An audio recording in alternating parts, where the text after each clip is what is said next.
Estábamos platicando de los fractales y ya los fractales que trabajamos, eh, los cálculos que estamos haciendo están en referencia del plano cartesiano, son coordenadas geométricas estándar, ¿sí?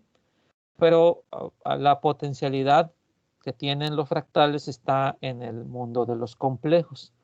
Entonces, pues ayer estábamos comentando el asunto de un número complejo. Decíamos que siempre tiene la forma, que tiene dos elementos, la parte real y la imaginaria, ¿sí? Donde la parte imaginaria tiene un componente que es raíz de -1, que es el que nosotros entendemos que es imaginario porque no tiene una representación física como tal. Entonces, cualquier número complejo lo podemos representar de esta forma, ¿sí? Bien, esta es la parte real y esta es la parte imaginaria. Y bueno, si nosotros vamos variando los valores de X y Y, ¿sí? Estos valores, ¿sí? Vamos a tener un conjunto donde para cualquier valor de X y de Y en el espacio de los reales, yo voy a tener un valor, un número complejo. Y esto me va a crear un conjunto, ¿sí? Que le llaman el conjunto de los números complejos. Y como tiene dos componentes, pues se puede representar en un plano, ¿sí? Este plano se le llama plano complejo para diferenciarlo del plano cartesiano. Y se representa así, pues es muy parecido, ¿verdad? De hecho, pues es la única forma que tendríamos de visualizarlo en un papel, ¿verdad? El eje horizontal está asociado a al componente real y el eje vertical está asociado a la parte imaginaria. Entonces, un punto en el plano, ¿sí? Representa un número imaginario y se escribe de esta forma, ¿sí?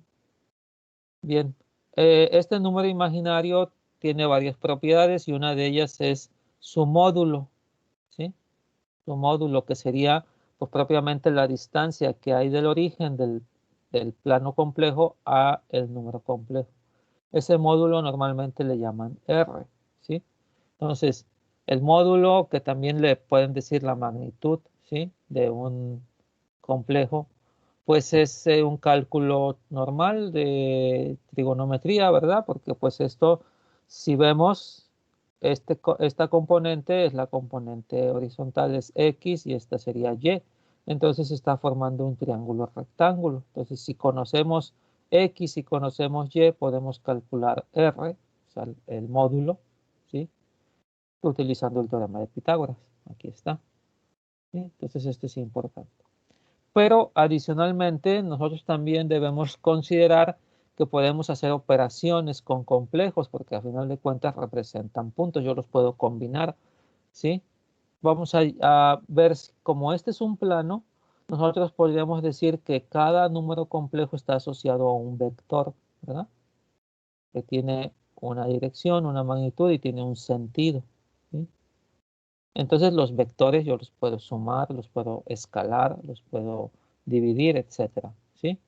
Bien, entonces esas operaciones hay que considerarlas. Entonces, nosotros aquí, para nuestro problema de los números complejos con los fractales, vamos a hacer dos operaciones. Vamos a sumar complejos y vamos a multiplicar complejos. Entonces, simplemente para acordarnos, si yo tengo dos números complejos, aquí están, donde A es la parte real y C y B y D es la parte imaginaria, ¿va? ¿Sí? Bueno, es el elemento imaginario. Entonces, cuando yo sumo complejos, nosotros sabemos que se suman los componentes reales por separado y nos dan un valor. Y después se suman los componentes imaginarios y me da otro valor, ¿sí? Esta sería la formulita, ¿sí? Entonces, dos números complejos que me generan otro número complejo, ¿sí? Con esta operación.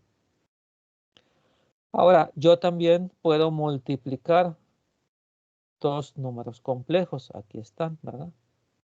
Entonces, yo voy a multiplicar, pues aquí hago uso de nuestra herramienta fundamental que es el álgebra, la multiplicación de binomios, ¿verdad?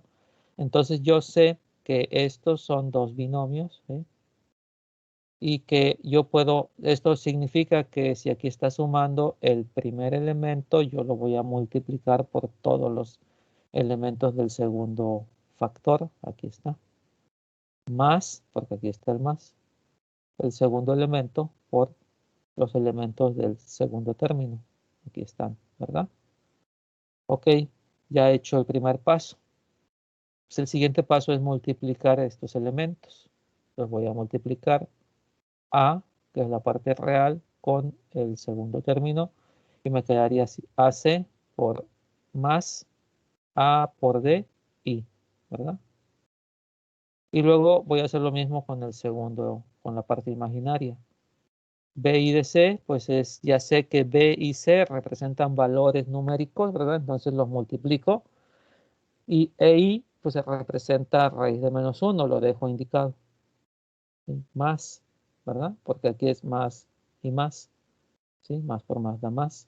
Entonces multiplico B por D y tengo 2 veces I, entonces va a ser I al cuadrado. ¿Sí están de acuerdo conmigo? ¿Sí? Sí, profe. Bueno, ahora nosotros sabemos que de menos 1. Si yo I la elevo al cuadrado, pues es raíz de menos 1 al cuadrado. Y yo sé que al elevar al cuadrado una raíz cuadrada, pues se elimina, ¿verdad? Pues porque esto significa a la 1 medio. Entonces, I cuadrada sería simplemente menos 1, ¿sí?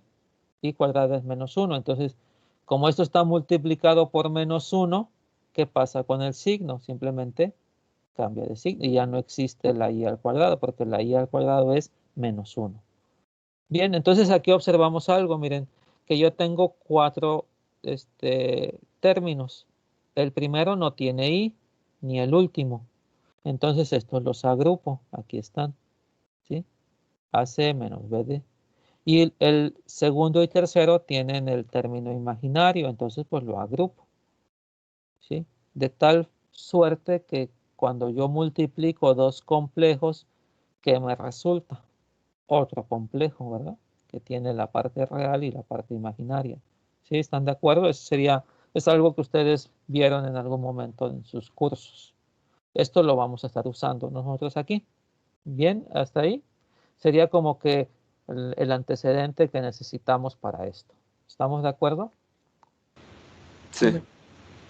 Entonces esto ahí está ya listo. Ahora sí vamos a trabajar con complejos, pero con fractales. Y fíjense que esto, pues, le llamó la atención como muchas cosas, ¿verdad? Desde hace tiempo a las personas y entonces eh, varios investigadores del siglo pasado, pues, estuvieron trabajando con los números complejos, etcétera, ¿verdad? Entonces, miren, hay algo que se llama los conjuntos de Julia y de Fato, ¿sí? Entonces, bueno, ¿quiénes fueron ellos? Son dos matemáticos, ¿sí? Eh, ¿Cómo se llama? Personas que en el siglo XVIII, sí, de hecho los dos son franceses, ¿sí? Estuvieron trabajando con los números complejos, estuvieron haciendo ahí algún estudio, pero les llamaba la atención como a Leibniz y a este otro cuate, ¿quién fue? Newton, el creador del cálculo diferencial. Bueno, ellos estaban trabajando con funciones diferenciables. Estos dos personas, Gastón Julia y Pierre Fatot, estaban estudiando las diferenciabilidad, pero en números complejos, ¿sí? Entonces, dentro de todos sus estudios, trabajaron con unas funciones que se llaman, que les dan el término de holomorfas, ¿sí? Y que están asociadas. También hay holomorfas para números que no son complejos, pero a ellos les llamó la atención esto. Una función holomorfa sería más o menos así, miren. ¿Sí? Fíjense que z nosotros sabemos que es un número complejo, ¿sí? Y c también lo vamos a asociar a números complejos, es una suma, pero fíjense que esto es una suma recursiva. ¿Ya vieron? El valor, por ejemplo, si n vale 1, ¿verdad?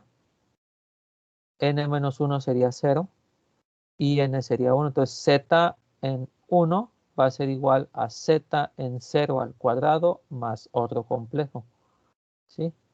Entonces, y esto va generando una sucesión de números. Eso es lo que es una función holomorfa. ¿Para qué valores? Para n igual con 1, 2 y así nos vamos. Entonces, nosotros aquí podríamos decir Z1 depende de quién, de Z0 y de este número complejo, ¿sí? Z2 de quién depende, Z1, ¿verdad? Más C. Z3 depende de Z2 y entonces ahí se va dando esta secuencia, ¿sí? Bueno, esta fórmula tan sencilla les llamó mucho la atención a ellos dos y estuvieron analizando lo siguiente. Definieron algunos conceptos. Si yo voy variando n, pues me va a generar una sucesión de números, Z0, Z1, Z2 y así subsecuentemente, ¿sí? Hasta Zn, ¿verdad? Eh, a esta secuencia de números, ¿sí? Se le llama la órbita, ¿sí? Entonces vamos a pensar, si Z0 vale 1, sería, y C vale 1 también, entonces sería 1 al cuadrado 1 más 1, 2, entonces Z1 sería 2, entonces sería 1, 2. Luego 2 al cuadrado 4 más 1 sería 5, 1, 2, 5. Y luego sería 5 por 5, 25, más 1, 26 y así. Entonces eso es la órbita, esa sucesión de valores, ¿sí? Bien, entonces ellos pues estuvieron trabajando en esto y se dieron cuenta de que hay un valor acá cuando n va haciéndose más grande, hay un valor en el cual los números complejos se van acercando, o sea, van convergiendo ese número.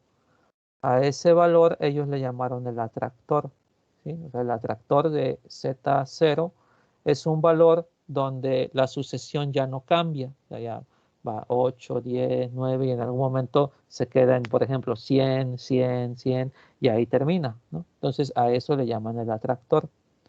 Obviamente que si todos son positivos, no, el atractor está en el infinito porque esto va a crecer. Pero si hay valores negativos, pues sí es probable que haya un momento en el cual ya no se mueva. A eso le llaman el atractor, ¿sí? Ok, entonces se dieron cuenta de lo siguiente, que esta sucesión de, de números, en la órbita, que le llaman esta secuencia de numeritos, puede ser o convergente o divergente. ¿Cuándo es convergente? Cuando llega a un punto y ya no se mueve ahí y ese valor se conoce, o sea, se puede calcular.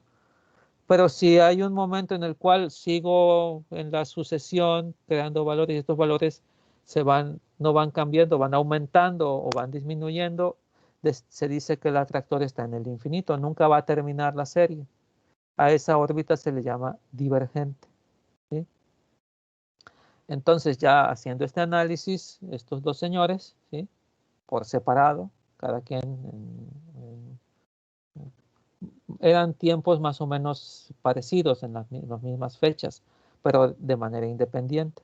Entonces, aquí Gastón Julia hizo esta demostración, ¿sí? Que es muy importante.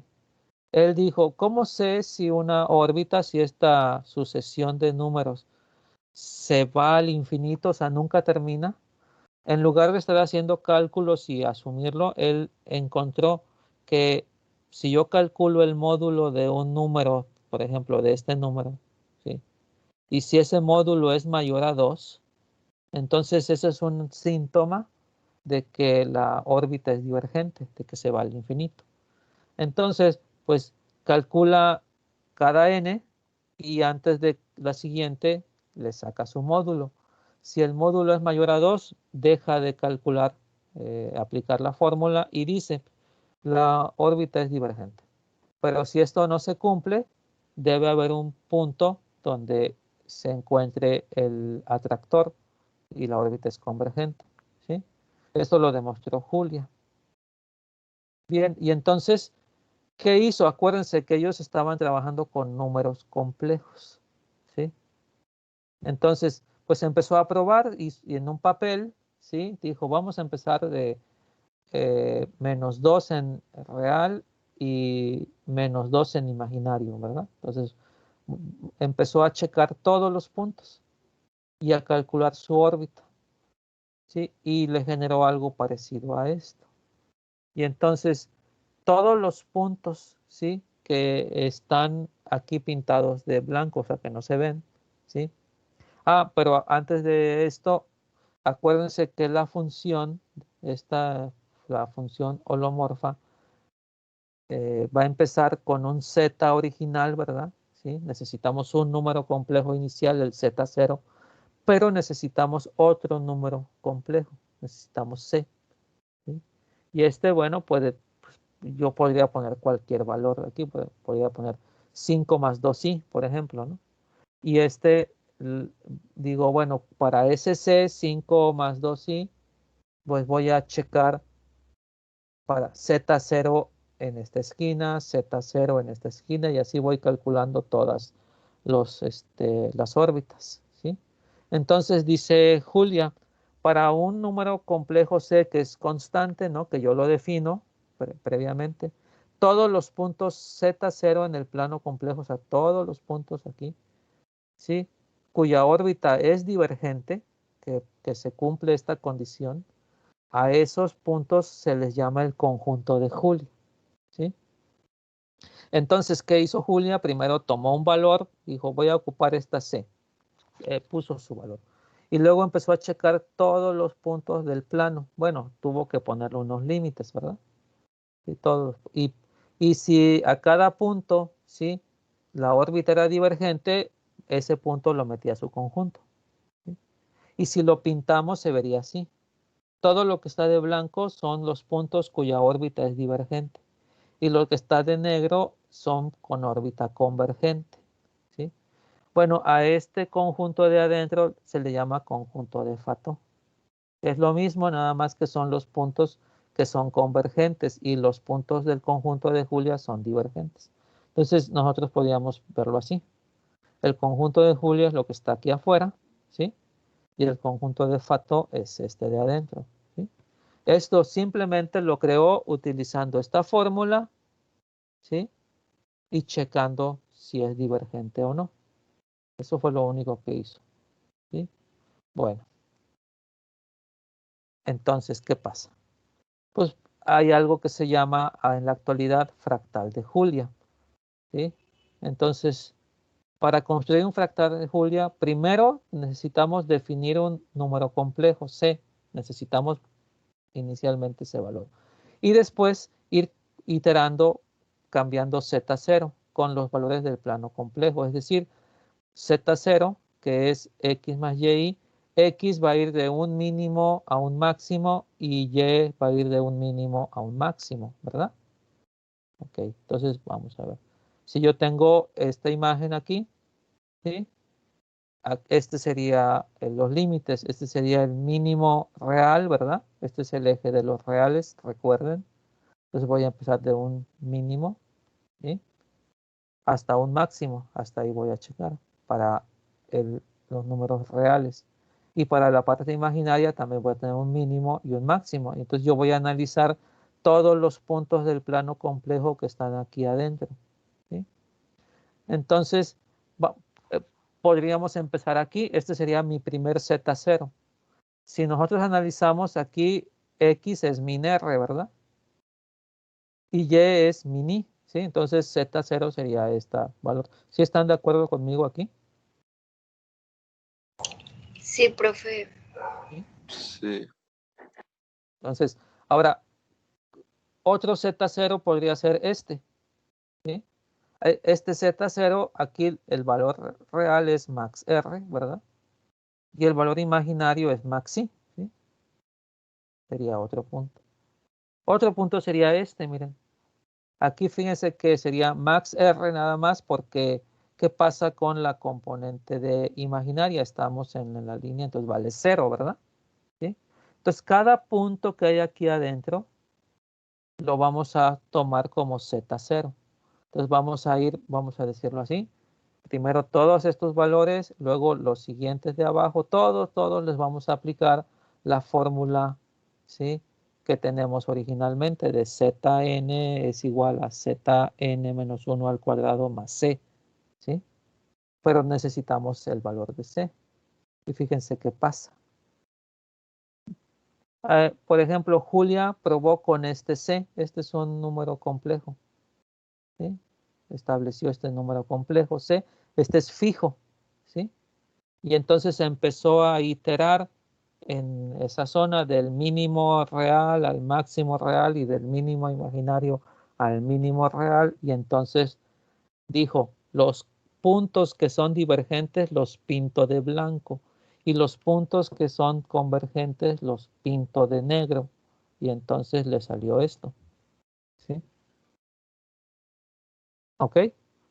Este es el fractal de Julia para este valor C, ¿sí? ¿Sí ven la idea?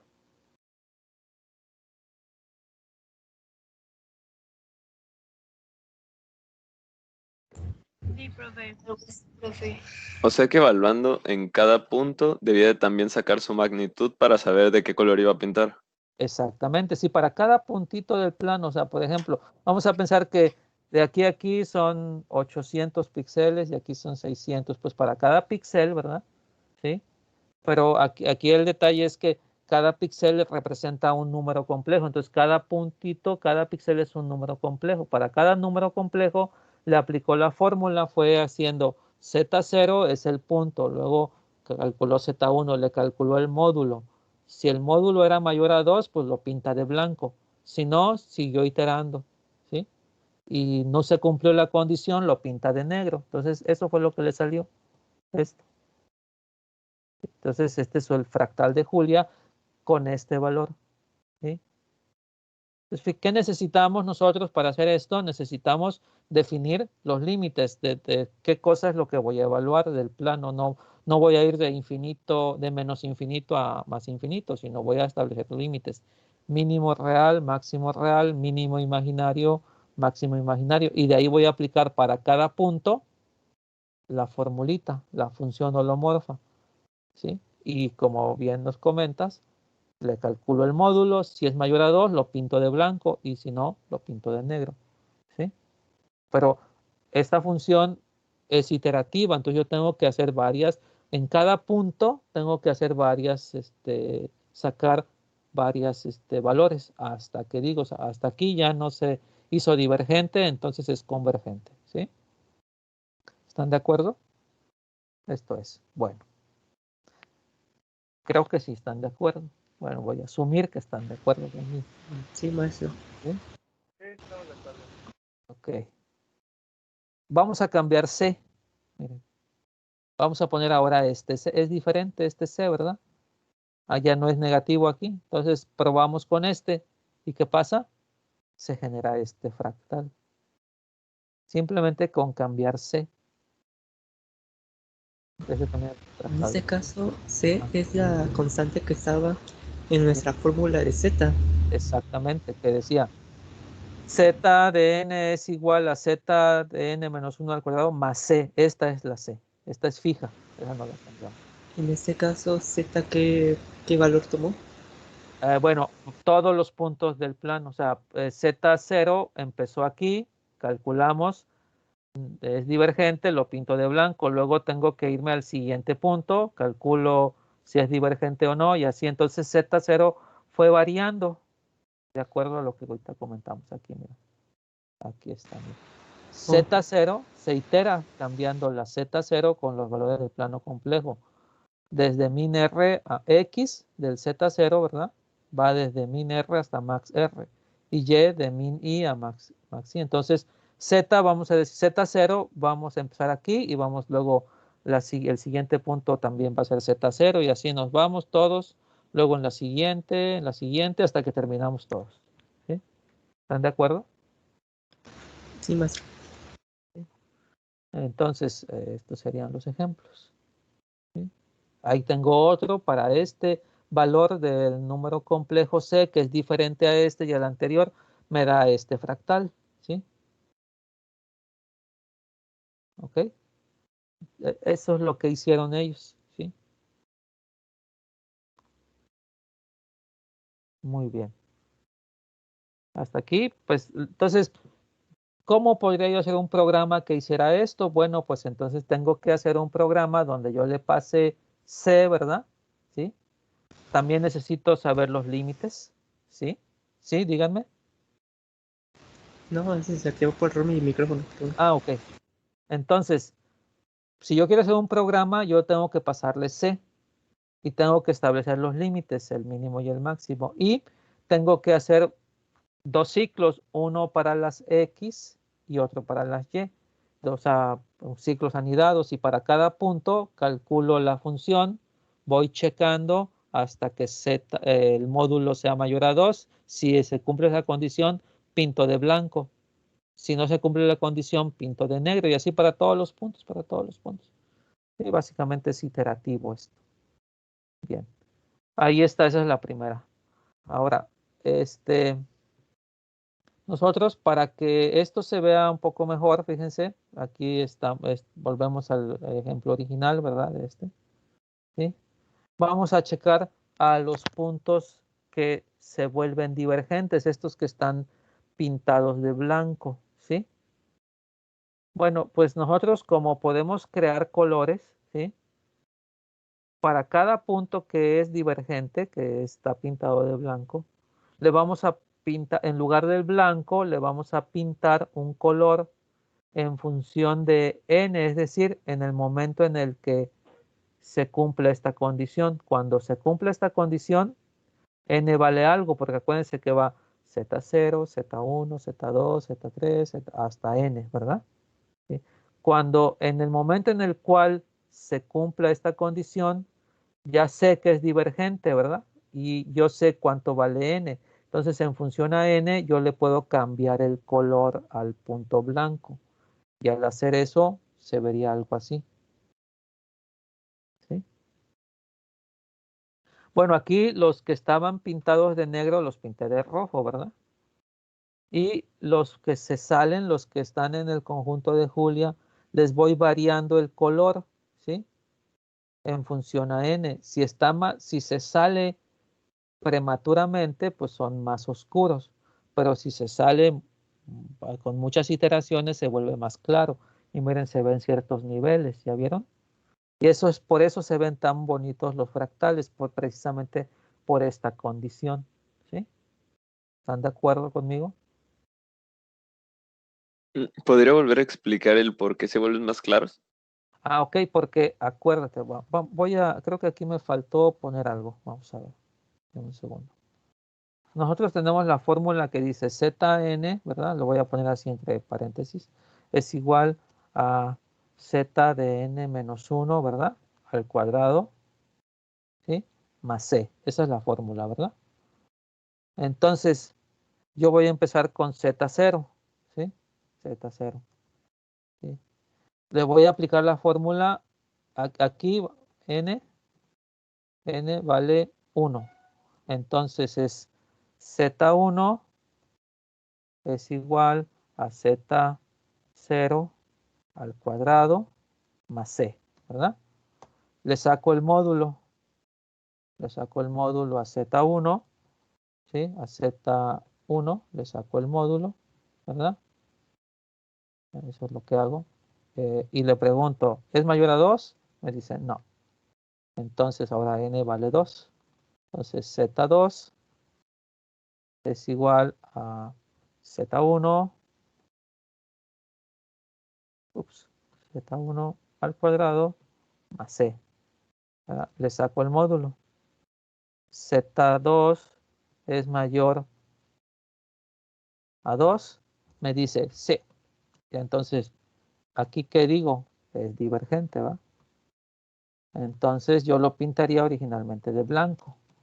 Pero mejor lo voy a pintar con un color, ¿sí? Le pongo aquí new color, ¿va? De el valor de n, ¿sí? Eso me va a dar un color que está asociado a que se salió para n igual con 2. Se salió cerquita, ¿verdad? ¿Sí? Pero vamos a pensar que eso fue para este Z0, donde este Z, ¿verdad?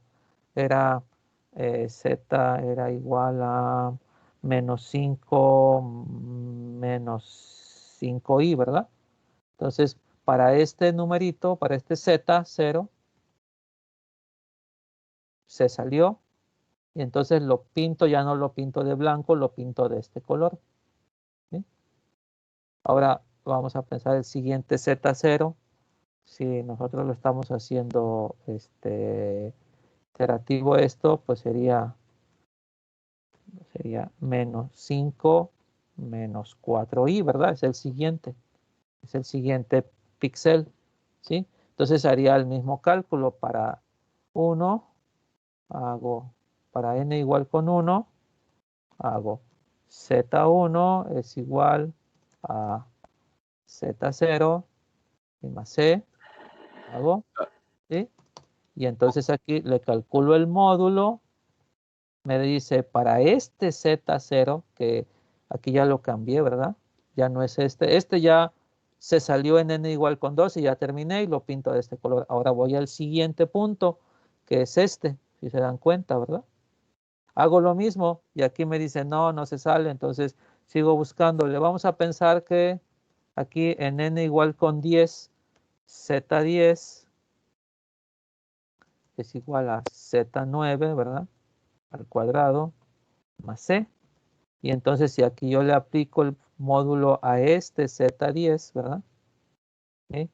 Me dice ahí en ese momento sí. Entonces es divergente. Ya no lo pinto de blanco, lo pinto de este color. N. Pero este N, ¿cuánto vale? Es 10, ¿verdad? Es otro color. Y este fue N2, ¿verdad? ¿Sí? Entonces se va a ver de otro color. Se salió después. ¿Sí? ¿Están de acuerdo conmigo ahí? Sí, ya entendí, profe, ya entendí. Entonces, dependiendo de dónde se salga, ¿sí? Le cambiamos el color. Entonces esto significa que estos que están más, vamos a suponerlo porque no, o sea, yo tengo 3 componentes de color, aquí nada más estoy manejando el rojo, ¿verdad? Entonces vamos a suponer que estos se salieron antes, o sea, más cercanos, la N era más chica, entonces quedan más oscuros, pero estos se salen mucho después, ¿sí? Entonces quedan blancos. O al revés, es probable que estos se salieron primero, entonces los pinté de blanco. Y estos se salen mucho tiempo después, pues va cambiando el color. O sea, básicamente el cambio de color significa que o se salieron antes o se salieron después, ¿sí? ¿Están de acuerdo? Sí, profe, ya me quedó claro. Ahora, yo aquí estoy manejando solamente un color. Aquí la ventaja de esto es que yo puedo incluso hacer una paleta de colores y no solamente manejar un color. Y es por eso que acá, si ustedes se acuerdan, ahí de Mandelbrot, vamos a ver en las imágenes. Miren, aquí están manejando o combinación de color, ¿verdad? Aquí también están combinando colores diferentes. Aquí es solamente azul, ¿sí? Aquí ya están manejando otros colores, ¿sí? Aquí es inverso. En lugar de afuera es adentro, ¿no? Y luego por acá hay uno que se ve más o menos. Y, por ejemplo, miren, se ve ahí bonito porque no están manejando solamente un tono de un solo color, sino están manejando una paleta, ¿verdad? ¿Sí?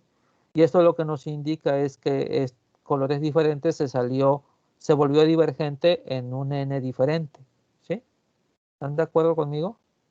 Eso es lo que los hace bonitos, Sí. ¿sí? Okay. Nosotros vamos a hacer algo parecido, ¿sí? Ok. Por ejemplo, es más sencillo porque maneja menos colores, ¿sí? Menos color, pero ahí se ven son como curvas de nivel, ¿no? ¿Sí? Entonces, igual acá en lo que nosotros tenemos, aquí se ve un poquito porque es solamente un solo color el que estamos cambiando. Muy bien. Bueno, pues ya todo eso se ve muy bien, ¿sí? Bueno, ese era Julia. Ya vieron cómo Julia C toma un valor constante y va iterando las zetas, ¿sí? Bueno, pues ellos lo hicieron en estos años, en el siglo XVIII, ¿sí? Siglo XIX me parece. Pero no sé, de hecho, se murieron los dos y vaya, no se les dio el crédito de esto, ¿sí? Ellos lo estudiaron, de hecho lo publicaron, ¿sí?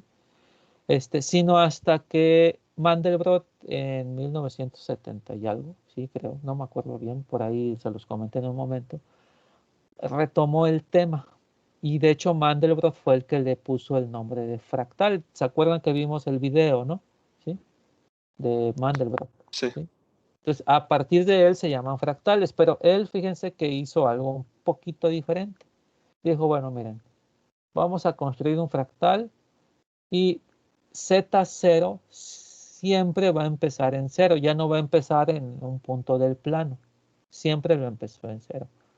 Y C, el que Julia lo tomó constante, Mandelbrot lo tomó del plano complejo, ¿sí? Entonces, ahora C, ¿sí? Es X más Y y X y Y van variando, ¿sí?